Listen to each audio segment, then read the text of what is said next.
तुम्ही रस्त्यावरच्या फूड स्टॉलवरचं खात असाल तर जरा सावधान। फूड स्टॉलवर ठेवलेला पदार्थ हा कुत्राही खातोय। भंडाऱ्यातला एक व्हिडिओ सोशल मीडियावर व्हायरल झालाय। बाहेरचं खाणं तुमच्या जीवावर बेतू शकतं। अन्न औषध प्रशासन या संदर्भात आता चौकशी करून कारवाई करणार आहे। भंडारा शहरातल्या माधवनगर ग्राउंडजवळ रस्त्यावर एक फूड स्टॉलवरची दृश्य आहेत जी चित्रित झाली आहेत या कॅमेऱ्यामध्ये। या स्टॉलवर इडली, डोसा, सांबार, वडा असे पदार्थ मिळतात आणि जवळच काहीतरी पदार्थ टेबलवर ठेवलेला दिसतोय। कुत्रा त्यावर ताव मारताना दिसतोय। हा व्हिडिओ एका नागरिकाने आपल्या मोबाईलमध्ये चित्रित केलाय आणि हा व्हिडिओ 1 महिन्यापूर्वीचा असल्याचं बोललं जातंय।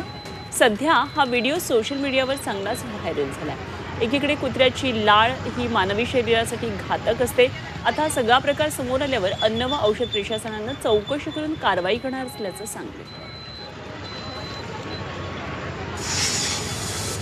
सदर व्हिडिओमध्ये आपल्या भंडारा शहरात खात रोडला एक छोटा किरकोळ विक्रेता हातगाडी असून तिथं एक कुत्रा त्या भांड्यात तोंड वगैरे घालताना ते दिसला। तर अशा प्रकरणी आपण त्याची लवकरात लवकर पडताळणी करून जर तो हातगाडीवाला किंवा जो अन्न व्यावसायिक आहे तो जर तिथं जर तथ्य आढळलं त्यात जर दोष आढळले आपण तपासणी करून त्याच्यावर कायद्यानुसार एक स्ट्रिक्ट कारवाई केली। लवकरात लवकर आपण त्याच्यावर कारवाई करू।